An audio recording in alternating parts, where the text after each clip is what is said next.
Justice. When we hear this word, our minds associate it to something righteous. We conjure up images of protests, courtrooms, civil rights movements. We value the quest for justice, placing it in high esteem. But what does justice really mean?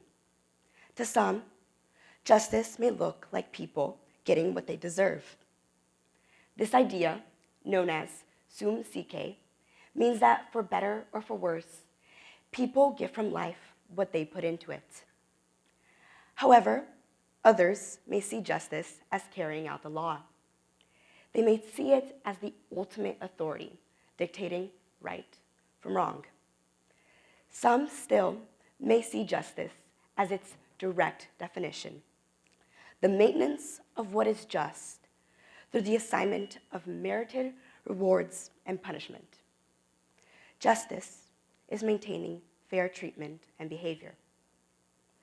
Though all of these definitions are valid, what is missing from them is the ultimate goal of justice, its purpose. The reason we value justice so much is for its potential to fix what is broken. Justice has the power to amend the imbalances of society, not just for the victims or the common citizen, but for the perpetrators themselves. Our quest for justice comes not only from our desire for a safe community, but from our humanity and yearning for a fair society. This means that we cannot focus solely on retribution, but rather on how we can achieve wholeness. This shift in focus in regards to crime has to start from the very beginning, our juvenile justice system. The U.S. strategy for dealing with juvenile offenders includes placing them inside of correctional and detentional facilities.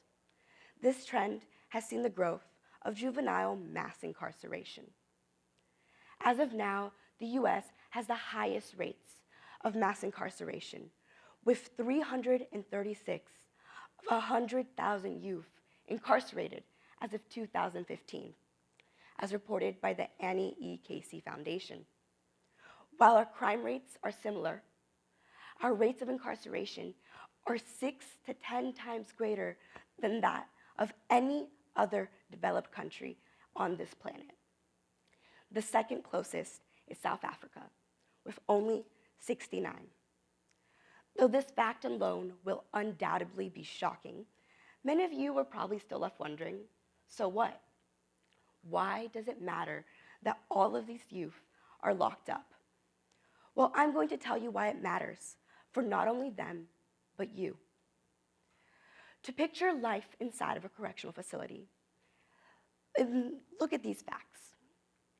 Inside of detentional facilities, there are outbreaks of reports of sexual assault, physical abuse, and violence. 42% of inmates stated that they feared being physically attacked. These facilities lack the support that youth so desperately need. 35% of inmates reported having substance abuse issues. None of them received treatment. With inadequate mental health treatment, substance abuse programs, and education, these youth are struggling to rehabilitate themselves in a system that just keeps pushing them down. Besides being a very horrible experience for the youth involved, this system is completely ineffective, with incredibly high recidivism rates that see 70 to 80% of youth rearrested in the first 2 to 3 years of their release. This means that as soon as they get out of detentional facilities, they are put right back into the system, as they're given no resources to progress in their lives. This inescapable system has become known as the prison pipeline, or better yet, the school-to-prison pipeline. This trend is caused by an increase of zero-tolerance policies in school that result in automatic punishments that take kids outside of the classroom and into the criminal justice system. What's even more terrifying about the prison pipeline is its disproportionate representation of racial minorities.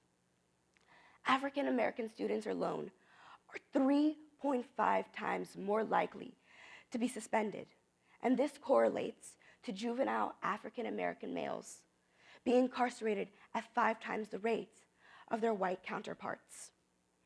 We must ask ourselves, why do we allow a system like this to be in place? If the purpose of justice is to restore, and this is our system of justice, how do we amend a broken system to do just like that? The bottom line is, incarceration sucks. And in order to truly enact justice, we must shift away from punitive efforts towards restorative means. Now, restorative justice, that sounds great, kind of like the idea of free college tuition. Fantastic, but how are we going to do that? Well, let me start by telling you what restorative justice means. Restorative justice is a form of criminal justice that focuses on the rehabilitation of offenders through reconciliations with their communities and offering them tools for sustained growth. The basis of restorative justice can be summarized through the social discipline window. This window is meant to show the optimal zone for justice. Basically, it says that we cannot be too high in control and solely punish kids, as that is doing things to them. However, we also cannot be too high in support and let them go without consequences, as that means we are doing things for them. We have to offer both support and guidance while still enacting the principles of justice, and ultimately do things with them. The principles of restorative justice are based on the fact that as kids, like my mother tells me every day, we are still learning. Our brains, and most importantly, our prefrontal cortex, which quite literally deals with our ability to make rational decisions, is not fully developed in our juvenile years. This is what differentiates us from adults and is what makes the maintenance of an effective juvenile justice system so important. If we allow kids to learn from their mistakes and offer them appropriate support and guidance to do so, we allow them to grow into contributing adults that aren't subject to the pull of the criminal system.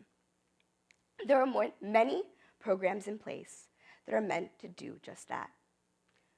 Groups such as Youth Court allow students to learn from their mistakes as they're put in front of a jury of their peers, who in turn offer them fair sentencing. These sentencings include community service hours, apology letters, tutoring, victim awareness classes, and other programs that are geared towards rehabilitation. Other programs such as vocational training and educational pathways allow kids to learn valuable life tools that they can then take into the workforce, thus ensuring them a future away from the prison pipeline.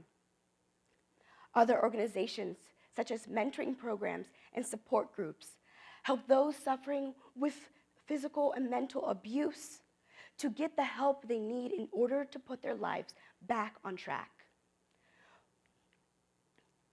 What we have to remember is that these are not bad kids.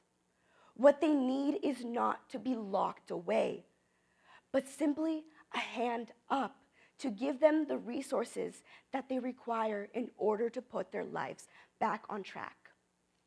By giving kids the tools and resources and support that they need, we allow them to grow into contributing individuals that create a larger community.